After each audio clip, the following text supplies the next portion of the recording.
Desde os primórdios da civilização, o ser humano olha para o céu com uma mistura de medo e fascínio, perguntando-se o que há além das estrelas. Quem nos observa do escuro cósmico e se algum dia estivemos realmente sozinhos neste planeta, entre mitos, escrituras antigas e monumentos inexplicáveis? Nasceu uma teoria que seduz tanto céticos quanto espiritualistas, a teoria dos antigos astronautas.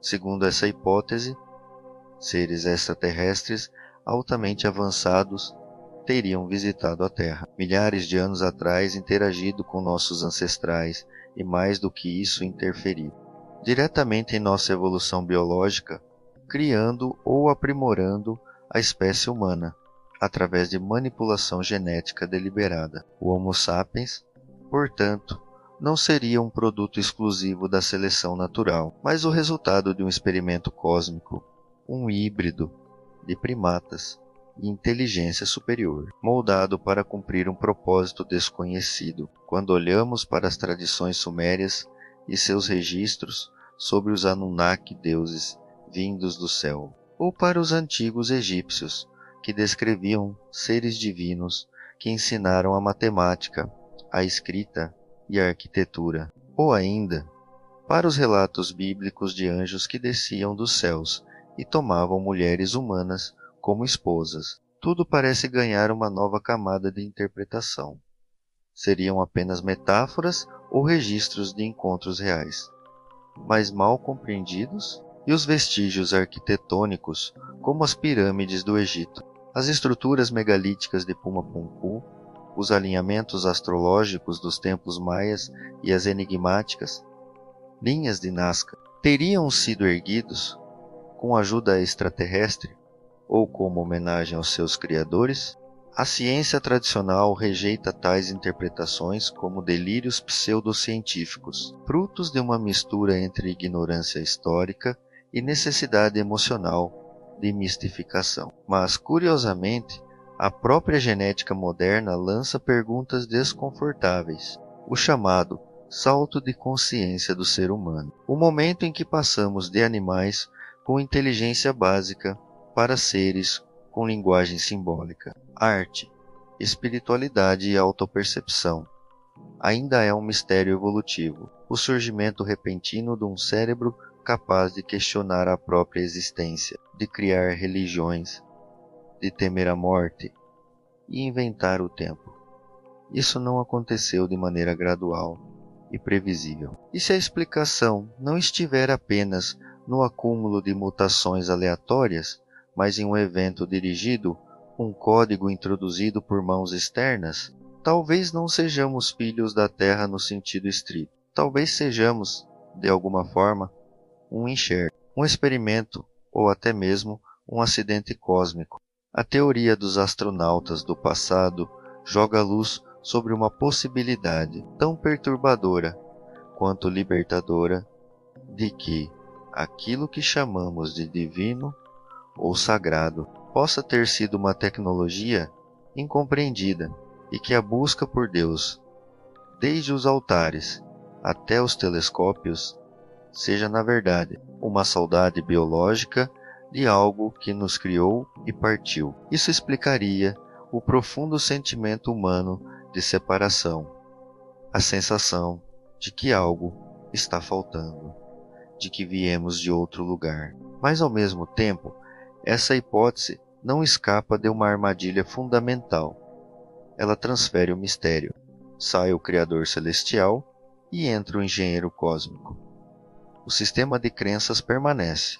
Troca-se o dogma religioso pelo dogma extraterrestre. Ainda buscamos pais invisíveis para justificar nossa existência. Ainda fugimos da possibilidade mais incômoda, a de que não há plano, nem criador, nem finalidade última, só consciência em processo, aprendendo a ser através do caos. A mente humana tem dificuldade de lidar com o acaso. Preferimos uma história, mesmo provável, a um universo mudo. E é aí que mora o verdadeiro poder dessa teoria. Ela revela muito mais sobre nós do que sobre os possíveis visitantes das estrelas. revela nossa fragilidade diante do mistério. Revela nossa dificuldade em aceitar que talvez sejamos apenas matéria consciente tentando compreender a si mesma. É claro que há fascínio em imaginar civilizações milenares cruzando galáxias, manipulando o DNA como quem escreve poesia, observando-nos como jardineiros silenciosos ou criadores ausentes. Há beleza nessa narrativa, mas também há ego. Um ego que não suporta a ideia de ser filho do acaso, que quer ser especial, escolhido, desenhado. Um ego que projeta para o céu o mesmo impulso que inventou deuses, santos e demônios. A teoria dos antigos astronautas, se não for compreendida com consciência, vira apenas mais uma crença, e toda crença, mesmo vestida de ciência ou misticismo, é uma armadilha para quem busca a verdade nua. No entanto, se usada como símbolo, como metáfora viva, essa pode servir como espelho, porque afinal, não precisamos de naves espaciais para falar de manipulação. Basta olhar para a sociedade. Somos manipulados todos os dias, por narrativas, por crenças, por sistemas que moldam nossa percepção. Nossa genética pode até ter sido alterada no passado, mas hoje é nossa consciência que precisa de reprogramação.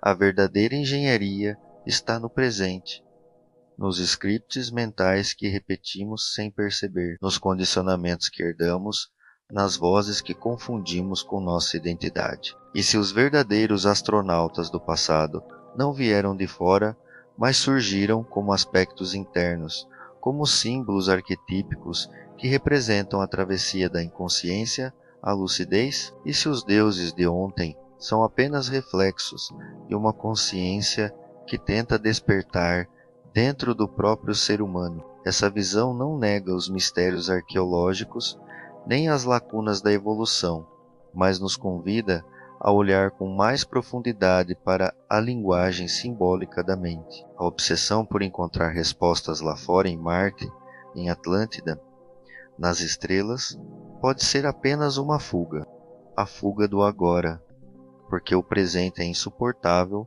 quando se vive como um fantasma, buscando sentido no passado ou no cosmos.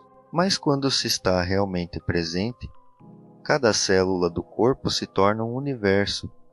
Cada respiração é uma viagem intergaláctica, e a consciência deixa de ser um problema a ser resolvido e passa a ser um milagre, a ser vivenciado.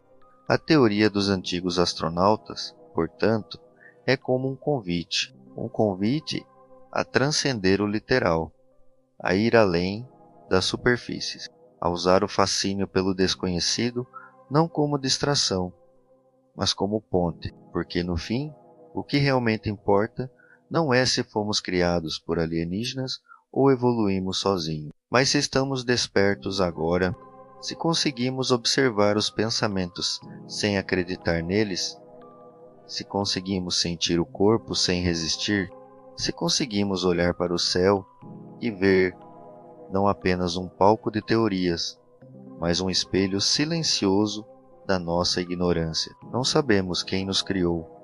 Talvez nunca saibamos, mas sabemos que estamos vivos. Sabemos que sentimos e sabemos que podemos estar conscientes. E isso, por si só, já é um milagre maior do que qualquer nave espacial cruzando a galáxia.